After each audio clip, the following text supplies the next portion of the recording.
हमारी जायदादें जो हमारे वक्फ है उसको सरकारी लिख लिया गया है। लाखों मस्जिदों में हमें नमाज पढ़ने से रोका जा रहा है। आर्कियोलॉजिकल के डिपार्टमेंट का कब्जा करके हमें नमाज पढ़ने से रोका जाता है। गांधी जी के देश में रहते यही तरीका है। प्रजातंत्र में अपनी बात को रखते रहेंगे, आवाज उठाएंगे। वक्फ कानून के खिलाफ राजधानी भोपाल में हजारों मुस्लिम जमा हुए और यहाँ पर विरोध प्रदर्शन किया गया। जमीयत उलमा हिंद के अध्यक्ष हाजी हारून साहब हमारे साथ में मौजूद हैं। सर, बड़ी संख्या में लोग यहाँ पर जमा हुए, आप लोग विरोध दर्ज कर रहे हैं, क्या चाहते हैं आप लोग सरकार से?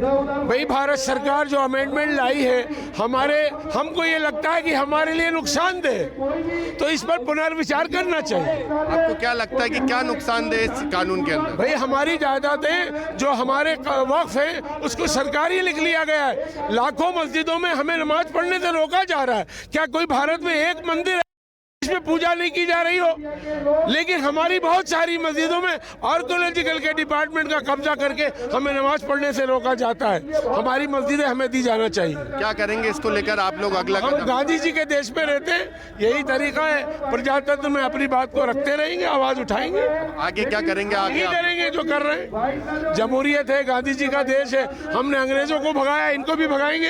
लेकिन सरकार ये बता रही है तो वक्फ की संपत्तियों के संरक्षण के लिए अगर अपनी बुद्धि को पूरा समझ रही है तो इस सरकार की गलतफहमी है। सरकार के बाहर भी बहुत बुद्धिजीवी रहते हैं। सरकार, बहुत सारे लोग पार्लियामेंट में नहीं होते हैं, लेकिन पार्लियामेंट में के बाहर भी बड़े बड़े लॉयर होते हैं, बड़े पढ़े लिखे होते हैं, बड़े उलमा होते हैं। उनसे मशवरा कर लीजिए, इतनी सी मांग कर रहे हैं। जेपीसी में लेकिन कई तरह के मेल यहाँ से किए गए तो नहीं माना गया। जेपीसी में मुस्लिम पर्सनल लॉ बोर्ड ने भी अपने सुझाव दिए, जमीयत उलमा हिंद ने दिए, लेकिन उन सुझावों को नहीं माना गया। यही तो मुसीबत है, उसको माने वो।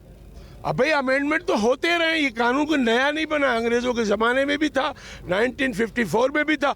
अंग्रेजों ने भी हमसे मशवरा करके बनाया था। आप मशवरा क्यों नहीं कर रहे? आपने किसानों के लिए कानून बनाया, आप नाकाम हुए। आपने NRC CAA बनाया, आप नाकाम हुए। आप बहुत सारे ऐसे कानून लाते जो पूंजीपतियों के भले के लिए होते। आपको भारत की गरीब आवाम के लिए उनके मशवरे से कानून बनाना चाहिए। बिल्कुल, ये जमीयत उलमा हिंद के अध्यक्ष हैं और इनका ये कहना है कि जब तक कानून वापस नहीं होगा इसी तरह से विरोध प्रदर्शन जारी रहेगा, क्योंकि ये वक्फ कानून जो है वो इसे ये बता रहे हैं कि वक्फ की संपत्तियों पर सरकार के कब्जे को लेकर कानून है, ना कि इसके संरक्षण का, ना कि मुसलमानों के हक का कानून है। इसलिए इसको लेकर विरोध प्रदर्शन जारी रहेंगे। TV9 मध्य प्रदेश छत्तीसगढ़ के लिए आमिर खान।